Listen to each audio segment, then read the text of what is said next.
ఆపదామపహర్తారం దాతారం సర్వసంపదాం లోకాభిరామం శ్రీరామం భూయో భూయో నమామ్యహం. మనకి శైవాగమంలో దక్షిణామూర్తి యొక్క స్వరూపము వంటి రూపం ఇక లేదు. శివస్వరూపాల్లో అత్యంత ఉగ్రమైన స్వరూపంగా చెప్పబడేది ఒక్కటే, భైరవ స్వరూపం. అందుకే ఆ భైరవుడే తరుగుతాడు అని.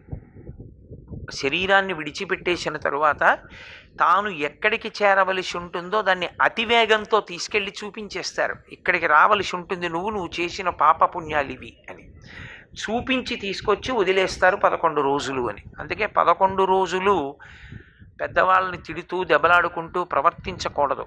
జ్ఞాతులందరూ దీక్ష పడతారు.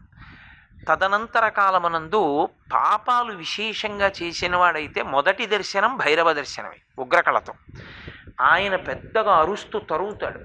భై అంటే అరుపు, రవ అంటే శబ్దం.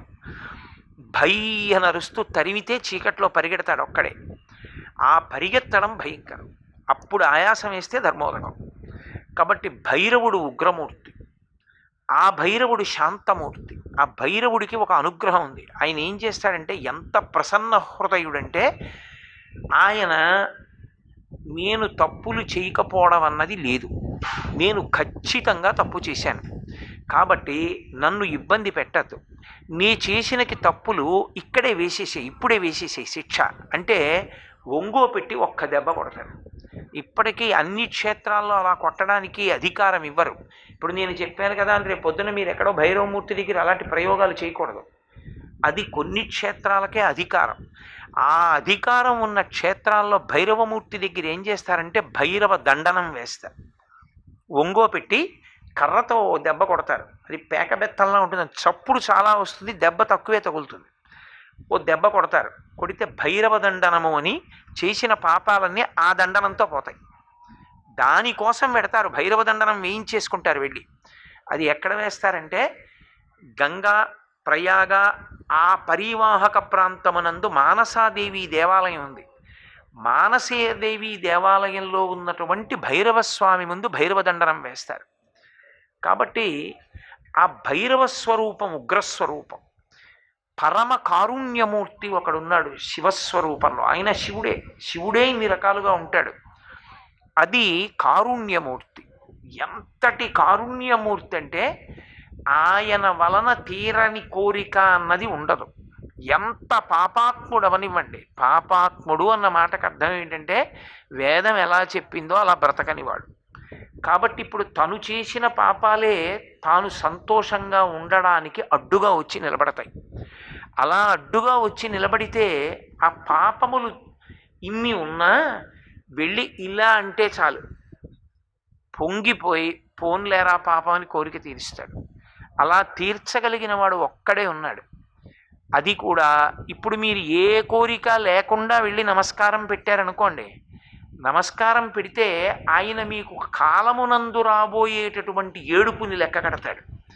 అరే వీడు పాపం ఫలానా కారణానికి ఏడవలసి వస్తుందిరా, పండిపోయిన పండు రాలిపోక తప్పదు, ఏదో వయసు అయిపోయిన వాళ్ళు పడిపోవడం తప్పు కాదు, చిన్న చిన్న పిల్లలు వెళ్ళిపోకూడదు, తలుచుకు పెద్దవాళ్ళు ఏడుస్తారు. అలాంటి ప్రమాదాలు ఏమైనా వస్తున్నాయేమో అని చూస్తాడు. చూసి ఆయన మీకు ఆ ఉపకారం చేశాడని కూడా మీకు తెలియదు. ఆయన అంత పెద్ద ప్రమాదాల్ని తీసేస్తాడు, ఆ పాపాన్ని కాల్చేస్తాడు. ఏం చేశారని అంటే ఓ దెబ్బ కూడా కొట్టడం, నమస్కారం పెడితే చాలు తీసేస్తాడు. అంతటి పరమకారుణికుడు శివస్వరూపాల్లో ఇక తిరుగులేని కారుణ్యమూర్తి సోమస్కంధుడు. అందుకే మీరు దక్షిణ దేశం వెడితే ద్రవిడ దేశం వైపు సోమస్కంధమూర్తి యొక్క ఉత్సవమూర్తి లేకుండా అసలు శివాలయాన్ని నిర్వహణ చేయరు. సోమస్కంధుడిని ఉంచుతారు. సోమస్కంధుణ్ణి శివపరివారంలో ఎప్పుడైనా ఊరిరిగిం పెడితే తప్పకుండా సోమస్కంధుడిని తీసుకెడతారు. సోమస్కంధుడు అంటే సా ఉమా స్కంధ, పక్కన పార్వతీదేవి ఉంటుంది, పరమేశ్వరుడు ఉంటాడు. పరమశివుడి తొడ మీద కూర్చోడు, పార్వతీదేవి తొడ మీద కూర్చోడు. ఇంత బ్రహ్మజ్ఞాని అయినటువంటి సుబ్రహ్మణ్యుడు ఇద్దరి మధ్యలో చేతులెత్తి ఆడుకుంటుంటాడు. అలా సుబ్రహ్మణ్యుడు ఆడుకుంటుంటే ఇద్దరు చెరోవైపు నుంచి పట్టుకుంటారు ఆయన్ని. అలా పట్టుకుని ఉన్న మూర్తిని సోమస్కందమూర్తి అంటారు. ఆ సోమస్కందమూర్తి ప్రతి శివాలయంలోనూ ఉండాలి. ఎందుకు ఉండాలి అంటే ఆయన పరమకారుణ్యమూర్తి. ఆయన దర్శనం చేస్తే సంతానం కలుగుతుంది, సంతానం నిలబడుతుంది. సోమస్కంధమూర్తి శివస్వరూపంలో అత్యంతటి కారుణ్యమూర్తి. శివస్వరూపంలో నిర్వాహకత్వంతో అమిత వేగం ఉన్నటువంటి వాడు నటరాజస్వామి. ఆయన వేగాన్ని లెక్క పెట్టడం ఎవరికీ సాధ్యం కాదు. ఆయన కదిలితే మనం తట్టుకోలేం, ఆ వేగాన్ని మనం చూడలేం. అందుకే ఆయన ఎంత వేగంతో కదులుతాడు అనడానికి ఒకటి గుర్తుగా పెడతారు. ఏమిటా గుర్తు అంటే జుత్తు రెండు వైపులా ఒకేలా ఎగురుతుంది, ఇలాగా ఇంత దూరం ఎగురుతుంది. ఇంత జుత్తు విరబోసుకున్నవాడు నాట్యం చేస్తూ అపారమైన వేగంతో తల ఇలా అన్నాడు అనుకోండి, ఈ జుత్తు అంతా ఇలా ఎగురుతుంది. ఇటు ఎగిరిన జుత్తు కింద పడే లోపల ఆయన మళ్ళీ ఇలా అంటాడు, అంటే ఇటు జుత్తు ఇలా ఎగురుతుంది, ఇటు జుత్తు ఇలా ఎగురుతుంది. మధ్యలో ఉన్నవాడు అంత వేగంగా కదులుతున్నాడు కాబట్టి ఉగ్రంగా ఉండడు, నవ్వుతూ ఉంటాడు. జుత్తు ఇలా రెండు వైపులకి విచ్చుకుని ఉంటుంది కెరటాల్లా. అది అమిత వేగం, పరిపాలకుడు అని గుర్తు. అందుకే నటరాజస్వామి సమస్త కళలు ఆయన యందే పర్యవసిస్తాయి. అది నటరాజ వైభవం. పూర్తి వ్యతిరేకం, ఇన్ని స్వరూపాలు ఎందులోంచి వస్తున్నాయో చెప్పేటటువంటి స్వరూపం దక్షిణామూర్తి.